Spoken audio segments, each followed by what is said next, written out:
Good evening, blade enthusiasts, and thank you for checking out another StudioGDT review. Tonight's going to be a blend of both a review and a project, so hopefully that works out for you guys. But I'm going to throw out a warning up front. If you are a traditionalist when it comes to Japanese swords, some of what I might do in this video might make you very upset. So just a trigger warning at that, but let's go ahead and get into it and we'll talk about it a little bit. But first, the disclaimers. I am not an expert in Japanese swordsmanship. In fact, I've only reconnected with it recently. I'm also not an expert in swords in general. I'm just an amateur trying to give you an idea on what I see and what I feel and hope that it might help you based on what you can see and what you can feel. That being said, everything that I've reviewed so far has been purchased with my own money. If that ever changes, I will let you know that. Not that it will change the content of my reviews at all. So you can look forward to that. Let's go ahead and get into this. The pictures that I received from RyanSword with this version were exactly what I had wanted. It was the right shape, it had the right tsuka length and ito wrap pattern on it. I did opt for a different tsuba based on my experience with the last one. And the DIY saya, as you can see here. From the images, the hamon looked okay, and so did the kasaki. So obviously we would need to wait until I received it to get final. You can see the full wrap samigawa here and the size of the nodules, so I was appreciative of receiving that picture as well. Just give me a better idea on what I was going to receive. We're going to start with some points about the saya first before I get into my regular review format. You're going to notice there's a change in color in the wood from the picture that I received and what I'm showing on my kake here. That's because the wood absorbed some of the oil that was put on the blade. So if I could make a recommendation to RyanSword when it comes to DIY sayas, I would recommend that they ship it wrapped in some sort of plastic to prevent the oil from seeping through into the wood and being absorbed into it somewhat. Sanded down, I was able to clear some of that up, so no issues there. You can see the horn piece here. I buffed both the horn pieces a little bit and they smelled very pleasantly of kind of burnt nails and hair, so that was fun. Here comes the trigger warning again. I decided to finish the saya with Cerakote, which is a product that I'm very familiar with in the firearms application, as I have used it myself. It's a ceramic-based coating that is very lubricious and very resilient to chemicals and moisture and all kinds of things that could happen in the day-to-day use of this. So that is what I'm actually going to be coating this saya with. I used a compressor that I already had on hand for scale models and used it at about 45 psi with a Pash high volume, low pressure airbrush. Once able to be handled and moved indoors, this is what it looked like curing up. The color is Federal's standard field drab, in case anybody is wondering. The finished product came out almost exactly as I had hoped. When combined with the tsuka and the sugeo, to me gives images of the copperhead snake, so I thought that that was kind of a cool look for it to receive. With the project portion of this out of the way, we can move on to our standard review. So with this model, I opted for different fittings as well as a more traditional ito wrap. I was not a fan of the katate make and wanted to go back to something that felt a little bit more comfortable in my hands and for me was a little bit more visually appealing. So this is what I received here. Let's look at it in depth a little closer. The kashira is a nice dimpled piece with a gold inlaid swallow. One thing that I am truly noticing about these custom build swords, when you pick fittings, the fittings that you pick aren't necessarily physically matched to the sword that you're receiving. So there's going to be some instances where they don't quite match up to the general profile of the tsuka.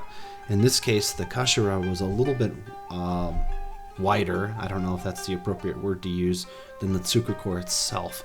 So it did have, as Matthew Jensen likes to point out, I think the word he uses is hot spots that I could feel on the base of my palm when practicing with it. I don't think this is the sword manufacturer's fault. It's kind of the nature of the beast when you're dealing with something that isn't made for you from the ground up. Moving up, we have another nice looking Manuki that is supposed to be gold-plated copper. Again, it feels like plastic to me. I have no way of verifying that.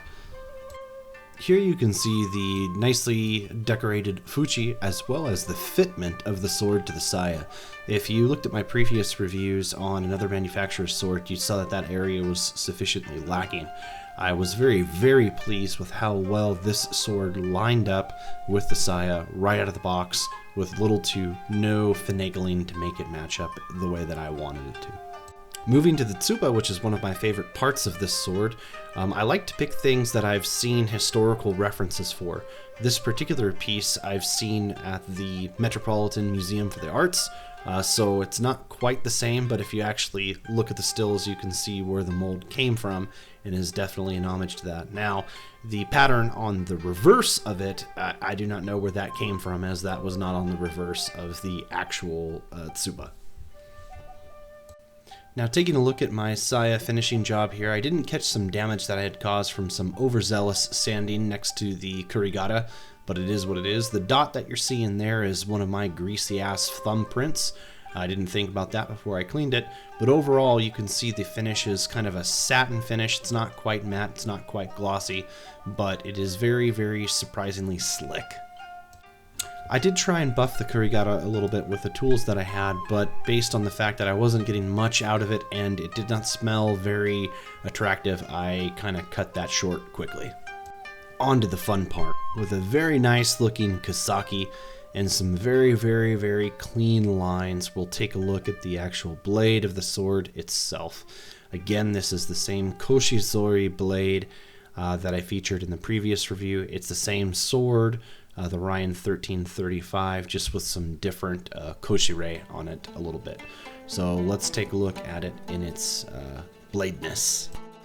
The Arizona Sun really brings out the roughness of a standard mirror polish, but again, this is supposed to be a heavy use sword, so I get it. I think my bigger issue is that the hamon on this had a little bit less attention paid to it than the previous sword that I had. I don't quite like the way the pattern came out. It does look a little bit haphazard as opposed to the previous sword, which had a little bit more attention paid to it. If I could get the hamon that I had on the previous sword on this one, that would be ideal. Does it have anything to do with the functionality of it? Probably not, because it does look like it was done well. It just is not as visually appealing to me. As with the previous sword, there's a pretty decent habaki fit and some pretty thick niku. The okisaki here, in my opinion, was done extremely well. It has a very, very nice transition. It's at the right spot. I like it. This is, again, another Koshizori blade with a pretty heavy amount of sori here. It is over an inch in its length. I don't have the exact measurements on hand, but it's the same as in the previous video, but you can kind of get a picture of it here as you pan up. All in all, I'm very happy with the way this turned out for something that I received effectively unfinished. I'm not a craftsman. I don't have a special particular set of skills here, but I'm fairly handy, so if any of you out there are fairly handy, you can save a little bit of money by getting a DIY saya. It's approximately, I believe, about a $65 savings. My materials, I already had the compressor, the tester can of Cerakote, which was more than enough, which was about $36. So I did come out ahead, and you'd have a very wide variety of options that you could utilize for this, including some metallic-based options as well. The particular Cerakote that I used was C-Series, which is air cure, so you basically coat it and then let it sit for about 6 days, and then you're good to go. It's extremely durable, and I think it came out. So you'll have to tell me if you like the way that it looked in the comments, and if it's something that you thought you might be able to do for yourself. But all in all, I think she's a pretty piece. So to wrap this up, I don't have much different to say from the other Ryan1335 that I reviewed earlier on in the month. This is really just the difference in my personal preference as well as the DIY aspect to it.